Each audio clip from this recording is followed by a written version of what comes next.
Assalamualaikum warahmatullahi wabarakatuh.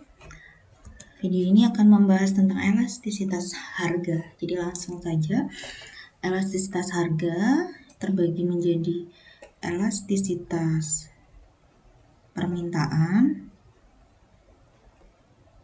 dan satu lagi elastisitas penawaran. Tapi hari ini saya akan fokus dulu ke elastisitas permintaan, baru ke pertemuan selanjutnya membahas elastisitas penawaran. Jadi video ini full membahas elastisitas permintaan. Ada 3 poin yang akan saya bahas, yaitu pengertiannya, kemudian perhitungan elastisitas permintaan. Yang terakhir ini penentuan koefisien elastisitasnya. Oke, langsung ya. Pengertiannya, elastisitas permintaan. Untuk memahami elastisitas permintaan, harus paham dulu konsep permintaan di pertemuan awal, terutama berkaitan dengan hukum permintaan. Jadi hukum permintaan harus masih ingat ya. Hukum permintaan ini ketika harganya naik, harga barang atau jasa itu naik, maka kuantitas barang atau jasa yang diminta akan turun. Sebaliknya ketika harganya turun, maka jumlah barang atau jasa yang diminta atau QD kuantitas demand-nya akan naik. Pada hukum permintaan, hubungan P dengan Q ini selalu negatif. Jadi kalau harga atau P-nya naik, maka Q-nya turun. Harganya turun, maka Q-nya akan naik. Hubungannya negatif. Lalu apa kaitannya dengan elastisitas? Di sini dijelaskan bahwa elastisitas ini mengukur berapa besar kuantitas barang atau jasa yang diminta itu akan berubah akibat dari perubahan harganya. Hukum permintaan ketika harganya naik, memang betul kuantitas barang yang diminta itu akan turun. Elastisitas permintaan mengukur seberapa besar turunnya. Apakah turunnya banyak ataukah turunnya biasa-biasa saja atau bagaimana? Mengukur seberapa peka QD-nya. Jadi QD-nya ini memang akan berubah ketika harganya berubah, atau ketika P-nya berubah, maka QD-nya juga akan berubah, naik atau turun. Tetapi pada elastisitas ini yang diukur seberapa besar perubahannya. Ketika P-nya turun, memang betul kuantitas barang yang diminta akan naik. Seberapa besar kenaikannya? Apakah naiknya drastis, melebihi dari persentase kenaikan atau penurunan harganya, ataukah biasa saja? Ini yang dibahas di elastisitas permintaan, mengukur kepekaan atau mengukur seberapa besar QD atau kuantitas barang yang diminta itu berubah akibat dari harganya yang berubah. Kita langsung ke contoh soal, karena saya harap untuk pengertiannya sudah bisa dipahami. Perhitungan elastisitas permintaan seperti halnya juga untuk fungsi permintaan, ada rumus perhitungannya. Untuk elastisitas permintaan juga ada rumusnya. Rumusnya bisa menggunakan ini persentase perubahan permintaannya dibagi dengan persentase dari perubahan harganya, atau menggunakan rumus delta Q dibagi delta P dikali P per Q. Delta Q di sini dijelaskan delta Q itu merupakan perubahan jumlah permintaan. Untuk delta P mengukur perubahan harganya. Caranya untuk delta Q ini rumusnya Q2 minus Q1. Untuk perubahan harga rumusnya P2 minus P1. P2 ini harga setelah perubahan, Q2 ini jumlah barang atau jasa yang diminta setelah mengalami perubahan. Ini sudah paham di fungsi permintaan kemarin juga ada rumus seperti ini. P dan Q di sini merupakan P1 dan Q1, atau P-nya ini merupakan P1 atau harga awal, Q-nya Q1 merupakan jumlah permintaan awal sebelum mengalami perubahan. Kita ke koefisien elastisitas permintaan. Jadi setelah menghitung elastisitas permintaannya, kalian bisa menentukan termasuk koefisien elastisitas permintaan yang mana. Barang-barang tersebut termasuk barang-barang yang bagaimana, apakah inelastis barangnya, elastis atau elastis uniter, atau barang-barang yang termasuk inelastis sempurna, atau yang terakhir merupakan barang-barang yang termasuk elastis sempurna. Ketika hasilnya lebih dari satu, maka disebut dengan elastis barang-barangnya, elastis atau peka terhadap perubahan harga. Ketika kurang dari satu, berarti barangnya termasuk barang inelastis atau barang-barang ini tidak peka terhadap perubahan harga. Dan seterusnya ada barang-barang yang termasuk elastis uniter. Ini barang ketika dihitung hasilnya sama dengan 1 atau persentase perubahan harga dengan persentase perubahan kuantitas jumlah barang atau jasa yang diminta itu sama besarnya.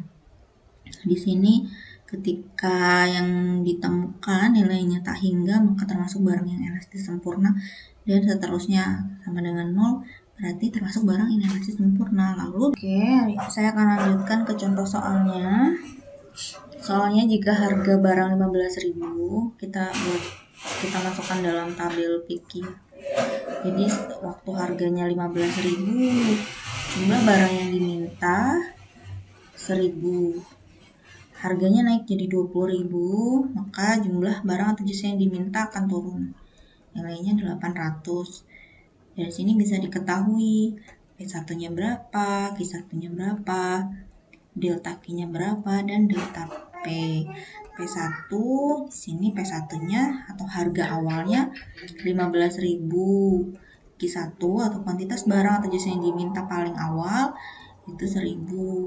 Delta Q yang rumusnya Q2 minus Q1 atau Q2-nya ini 800.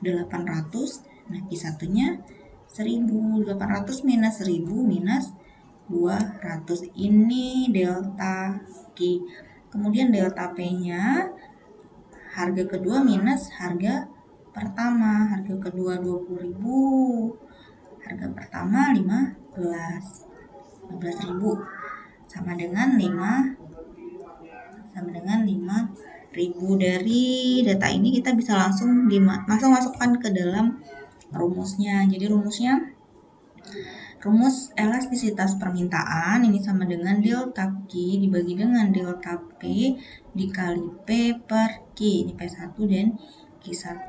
Delta Q-nya tadi sudah ketemu ya. Delta Q-nya ini minus 200. Delta P-nya 5.000. Kita pindahkan di sini minus 200 dibagi dengan 5.000 dikali P1 dengan Q1-nya. P1-nya 15.000 dan Q1-nya 1.000. P1-nya 15.000. Q1-nya tadi 1.000 sama dengan berapa ini di bawah ya? Sama dengan minus 200 dikali 15.000 sama dengan minus 3 juta dibagi dengan 5.000 dikali 1.000, ini 5 juta. Coret. Hasilnya jadi minus 3/5 atau sama dengan minus 0,6. Minus 0,6. Saya hapus dulu ya, terlalu berantakan.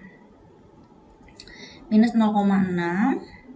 Dalam elastisitas tanda minus ini boleh diabaikan, jadi hasilnya jadi 0,6.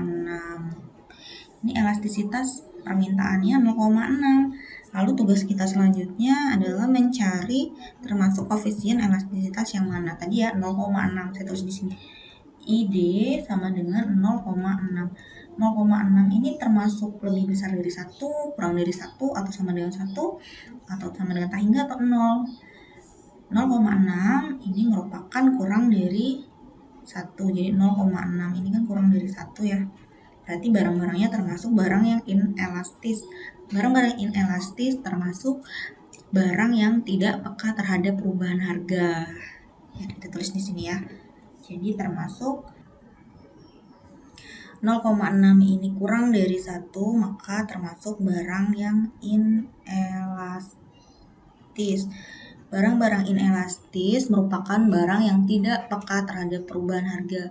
Ketika harganya naik atau harga turun, misalnya harga barang itu mengalami perubahan, memang kuantitas barang yang diminta juga akan ikut berubah, tapi perubahannya tidak terlalu drastis atau tidak terlalu banyak, bahkan bisa melebihi persentase dari perubahan harganya. Jadi barang-barang inelastis, kuantitas barang atau jasa yang diminta itu perubahannya tidak melebihi dari persentase perubahan harganya. Contoh barang-barangnya ini umumnya merupakan barang kebutuhan pokok, misalnya beras, cabai gitu ya. Beberapa hari ini misalnya ada penurunan harga cabai. Memang betul ketika harga cabai turun, maka jumlah barang atau jumlah cabai yang diminta akan mengalami perubahan, yaitu permintaannya akan makin banyak. Tetapi banyaknya permintaan itu tidak terlalu drastis, terus semua orang akan beli cabai, menumpuk cabai gitu untuk disimpan, itu enggak. Soal ini hasilnya inelastis. Kalian harus tahu inelastis termasuk barang yang tidak peka terhadap perubahan harga. Untuk tugas yang ada di e-learning pertemuan 4, perhatikan ya tugasnya sama, kalian tetap menghitung elastisitas permintaan, kemudian tentukan termasuk koefisien elastisitas permintaan yang mana, jelaskan ini barangnya termasuk barang apa. Misalnya ternyata barangnya elastis. Elastis ini ketika nilainya lebih besar dari 1. Barangnya seperti apa? Silakan kalian cari barangnya apa gitu ya. Contoh soalnya ini saya buatkan tabel harga dan kuantitas barang yang diminta. Ketika harga barangnya 10.000, permintaannya 50, harganya naik jadi 15.000, permintaan turun jadi 25. Dari soal ini tentukan elastisitas permintaannya berapa, kemudian termasuk koefisien elastisitas yang mana, contoh barangnya seperti apa, boleh digambar kurvanya. Tulis tangan ya, silakan di-post di e-learning pertemuan keempat. Terima kasih. Untuk yang masih belum paham boleh tanyakan di forum. Jadi silakan ditanyakan di forum e-learning pertemuan 4 tentang elastisitas permintaan. Materinya sebetulnya masih banyak, bisa dipelajari sendiri di modul